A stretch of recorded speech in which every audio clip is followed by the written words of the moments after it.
지은이의 말. 몇 년 전 언더그라운드라는 단어가 호시 하나로 마음속에 굴러들었는데 이젠 싹을 틔우고 제법 자리를 잡았다. 언더그라운드.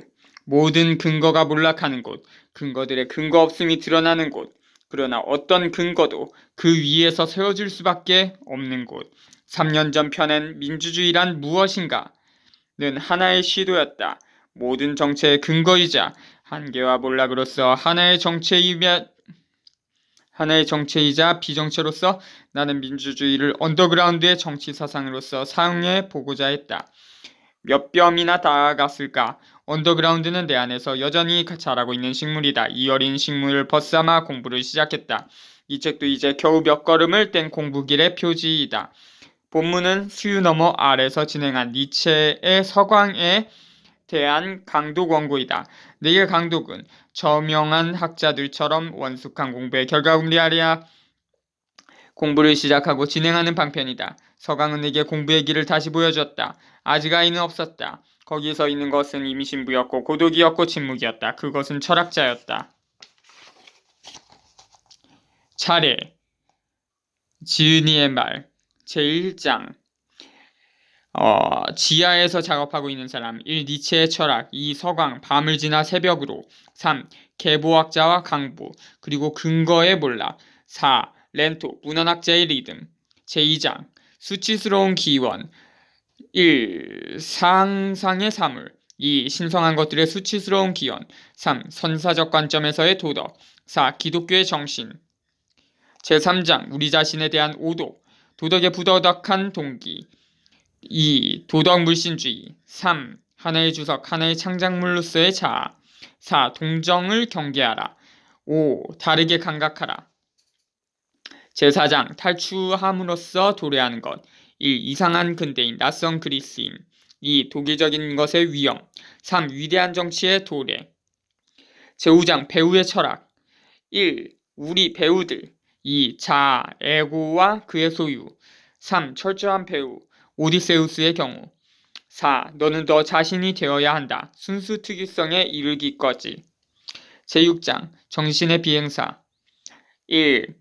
침묵으로 하는 말. 2. 가장 높은 곳에서 가장 깊은 곳까지. 3. 위대한 사상가는 소박한 것을 대변한다. 4. 서서히 그러나 끝까지 가라. 일러두기. 서강을 비롯하여 이 책에 인용된 니체의 저작들은 책 세상에서 번역 출간한 니체 전집의 내용을 바탕으로 한 것이며 단행본이나 논문 형태의 유고를 구분하지 않고 모두 쌍꺽쇠 가로로 표기합니다. 다만 저작물의 제목이나 본문 내용 일부를 지은이가 독일어 원서를 참고해 수정하기도 했습니다. 스피노자의 에티카 서강사 1990년 역시 번역을 수정해 인용한 곳이 있습니다.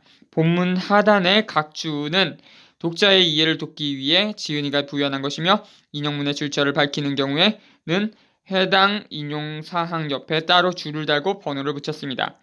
본문에 실은 사진은 모두 노순택의 작업입니다. 제1장 지하에서 작업하고 있는 사람.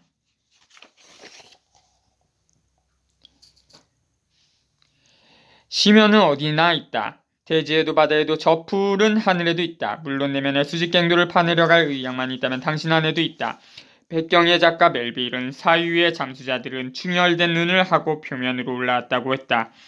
심연을 다녀온 고래의 충혈된 눈. 당신은 어디를 다녀왔는가? 당신의 사상가는 어디에 있는가?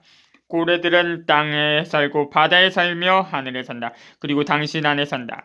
깊은 곳, 아니 깊이를 잴 바닥보다도 깊어서 깊이 자체가 사라진 곳. 그곳을 다녀온 사상가들은 그 눈을 징표로 갖고 있다. 1. 니체의 철학. 서강을 읽기 시작하면서 나는 책 제목을 하나 떠올렸다. 그 줄간 자체가 니체 해석의 역사에서 작지 않은 사건이었다는 책. 바로 니체의 철학이다. 왜 들레즈는 니체의 철학이 아니라 니체와 철학이라고 했을까? 그 이유는 모르겠지만 내게 니체와 철학이라는 말은 많은 생각을 하게 한다. 니체와 철학이라는 말에서 니체와 철학은 서로 바깥에 있으면서 동시에 와라는 접속사를 통해 말 그대로 접속해 있다. 이 말에는 니체의 철학이라고 했을 때 풍기는 소유 내지 소속의 냄새가 나지 않는다. 철학은 니체에 속하는가? 쌍가로. 더 나아가 철학자는 철학과 소유관계를 맺는가? 그리고 니체는 철학에 속하는가? 쌍가로. 우리는 니체를 철학 공동체에 소속된 자로 보아야 하는가? 내 생각에 니체와 철학은 어떤 관계를 맺고 있지만 서로의 소유물도 아니고 서로에게 소속되어 있지도 않다. 우리가 니체의 철학을 말할 수 있다면 그것은 오직 니체와 철학이 맺는 어떤 관계를 통해서이다. 먼저 니체의 작업은 참된 것의 의식이라는 철학의 전통적 과제밖 곁에 있다. 오히려 니체는 그런 일의 의미를 묻고 참된 것에 대한 삶의 의지 내지 인식 준동의 가치를 평가하려고 한다. 니체가 계보학이라고 부르는 작업 인식이나 발견이라기보다는 해석이고 평가이다.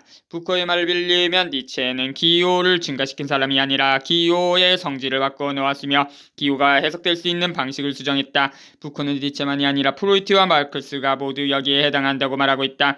니체 스스로는 자신의 아포리즘들이 해독의 대상이 아니라 해석의 대상이며 우리에게 필요한 것은 해석의 기술이라고 했다. 니체는 도덕의 계보의 세 번째 논문을 이렇게 소개한다. 올바르게 새겨놓으며 쏟아낸 아포리즘은 읽는다고 해도 해독되는 게 아니다. 오히려 이제 비로소 그 해석이 시작되어야만 하며 여기에는 해석의 기술이 필요하다. 이 경우 내가 해석이라 부르는 하나의 모범을 이 책 세 번째 논문에서 보였다. 이 논문의 맨 앞에는 하나의 아포리즘이 있으며 논문 자체는 이에 대한 주석이다. 그러나 오해하지 말아야 한다. 해석이란 어떤 사물이나 현상을 발견하고 인식한 후에 수행되는 일이 아니다. 해석은 결코 2차적인 작업이 아니다. 오히려 우리는 사물에 대해 해석하기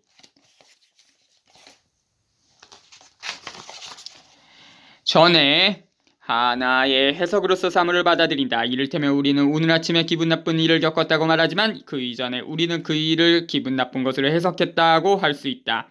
즉 우리는 우리가 해석한 것을 겪는 셈이다. 슬픈 일, 기쁜 일, 무덤덤한 일. 우리는 사물 자체, 일 자체를 겪지 않는다. 우리가 겪는 일이란 항상 슬픈 일, 기쁜 일, 무덤덤한 일이다. 그런데 그것이 바로 해석이다. 반복해서 말하지만 우리는 해석한 것을 겪는다. 니체가 선악의 저편에서 했던 유명한 말을 우리는 이런 맥락에서 이해할 수 있다. 도덕적 현상이란 없다. 현상에 대한 도덕적 해석이 있을 뿐. 그런데 니체는 한 걸음 더 나아가 우리가 겪는 일만이 아니라 우리 자아 역시 하나의 해석일 뿐이라고 말한다. 서강에서 쓴 표현을 빌리면 자아란 우리의 체험에 덧붙여진 하나의 주석이며 우리 자신이라는 분명한 철자에 대한 오독이다. 그것은 우리 안에서 일어나는 다양한 일, 우리가 느끼지만 알지 못하는 다양한 일에 하나의 가상적 통일성을 부여한 것에 지나지 않는다. 이에 대해서는 3장에서 자세히 다룰 것이다. 어떻든 우리는 니체를 통해 우리에게 주어진 하나의 기호가 이미 해석된 것이며 우리의 해석은 항상 해석에 대한 해석의 형식을 취한다는 것을 이해하게 되었다.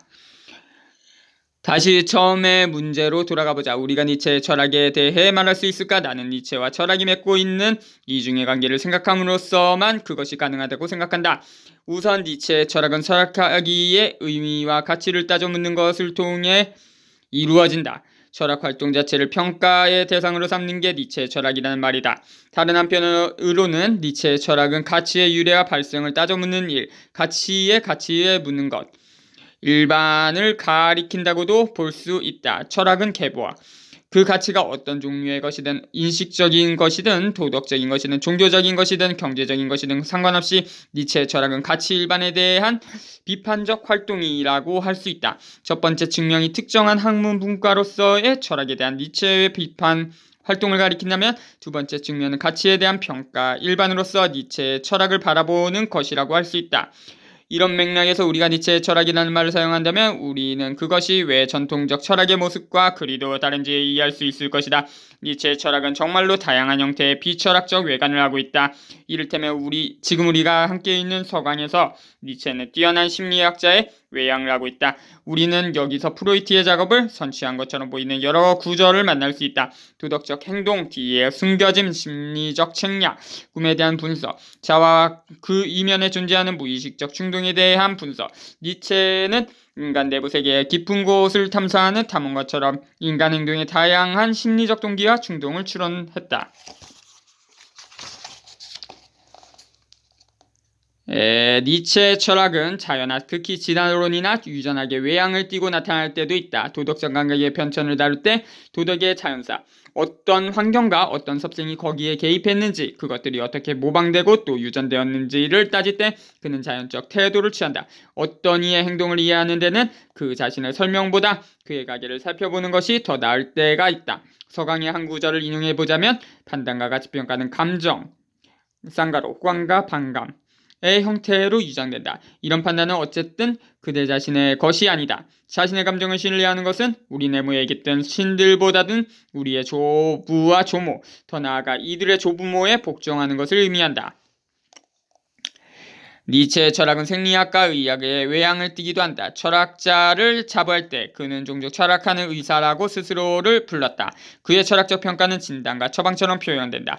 그는 어떤 인물의 행동이나 역사적 사건의 유래를 생리적 문제에서 찾을 때도 있다. 이를테면 카이레사르가 강행군, 지극히 단순한 삶의 방식, 끊임없는 노수, 지속적 혹사를 감행했던 것은 자신이 앓던 병과 두통에서 스스로를 방어하기 위해서였다고 말할 때 그렇다. 또 전쟁이 어떤 민족에게는 생기없고 비참해져가는 자신에 대한 처방으로 제시될 수 있다고 말할 때가 그렇다. 불교와 기독교를 대비시킬 때도 그는 생리적 문제나 위생의 문제를 부각하여 드러냈다. 불교의 탁발은 부패를 막는 뛰어난 조치였던 데 비해 기독교가 자라난 카타콤은 비위생적 환경 때문에 원한 같은 감정이 생겨나기도 좋다고 했다. 또 그는 종교의 계율을 그 종교의 고유한 생리학적 조건과 관련지었다. 불교의 세밀하게 고통을 느끼는 감수성과 지나친 정신이나 본능에 해를 끼칠 정도로 지독하게 진행되는 논리적 추론 등에서는 우울증이 유발될 수 있기 때문에 부처는 야외 생활과 유랑, 절제되고 선택된 식생활이라는 조치를 취했고 그것이 불교의 계율이 되었다는 것이다. 부지런한 대담한 박식함, 니체 철학이 이런 다양한 외양은 이제 우리가 읽어본 서강의 맥락에서 보자면 그가 지닌 문헌학자의 명모를 통해 모두 종합되는 것 같다. 고전 문헌학 교수직을 그만둔 뒤였는데도 니체는 서강 서문에 이렇게 적었다. 나는 여전히 문헌학자다. 우리에게는 텍스트가 있으며 그것을 잘 해석해야 한다. 그것은 심리적 책략과 배우의 충동을 읽어내는 것이기도 하고 환경과 유전, 섭생 그리고 신체를 읽어내는 것이기도 하기 때문이다. 모든 것은 하나의 기호이고 조짐이고 증상이다. 니체는 도덕에 대해 그것은 단지 특정 현상들에 대한 해석이고 더 정확히 말하자면 그릇된 해석에 불과하다고 말하면서도 도덕 판단은 증후학으로서는 대단히 가치가 있다고 평한다. 그것은 자기에 대해 충분히 알지 못해서 스스로를 이해하지 못하고 있는 여러 문화나 내면 세계의 가장 귀중한 실상을 알려준다. 도덕은 단지 기호, 언어에 불과하며 증후학일 뿐이다. 요컨대 우리가 밤에 꾸는 꿈, 우리가 어떤 대상에 대해 느끼는 호감과 반감, 한 시대의 도덕적 판단, 한 문화에 대한 다른 문화의 경멸 등 이 모든 것은 하나의 징후이며 우리는 거기서 무언가를 읽어내야 된다. 우리에게는 알려지지 않은 그러나 느껴지는 텍스트가 주어져 있다. 니체의 철학은 이 점에서 분명 문헌학이다. 이처럼 니체의 철학은 우리가 아는 철학과 매우 다른 모습을 하고 있다. 나는 니체가 연구자들에게 촉구한 부지런함과 대단함 그리고 박식함이 단순한 덕담만은 아니라고 생각한다. 여기에는 철학이란 서재 바깥에 존재하며 철학자가 되기 위해서는 철학의 알을 넘어서야 한다는 주장이 담겨져 있다. 니체의 철학, 그것은 철학의 타자 속에서 철학을 하는 것이 주석. 니체는 도덕을 다루는 계보학자의 작업을 상형 문자를 읽어내는 것에 비유하기도 했다. 도덕 계보학자에게 어떤 색은 푸른색보다 100배나 더 중요할 수 있다. 는 것이 명백하다. 즉 그것은 말하자면 해석인데 문서로 기록된 것, 실제로 확증할 수 있는 사실, 실제로 있었던 것이다. 간단히 말하면 오랫동안 판독하기 어려웠던 인간의 도덕적 과거사의 상형문자 전체다. 니체만이 아니라 마르크스와 프로이트 역시 자신들이 해석하고자 하는 주요적 개념적 대상을 상형문자에 비유했다. 마르크스는 상품의 가치에 대해 말하며 각각의 노동생물을 하나의 사회적 상형문자로 전환시킨다고 했다. 그리고 인간은 이 상형문자의 의미를 해독하여 그들 자신의 사회적 비밀을 해명하려고 한다고 했다. 프로이트는 꿈에 대해 이 비유를 사용했다. 그에 따르면 꿈 내용은 꿈 사고를 상형문자로 쓴 것과 같다. 그는 꿈 작업과 꿈 해석의 관계를 고대 상형문자로 글을 쓴 사람과 읽는 사람의 관계에 비유하기도 했다.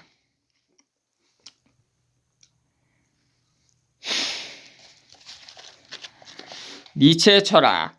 그것은 철학의 타자 속에서 철학을 하는 것이고 철학을 하기 위해 철학의 외부로 나아가는 것이며 그런 철학함을 통해 무엇보다 철학을 타자로 만드는 작업이 아닐까 싶다.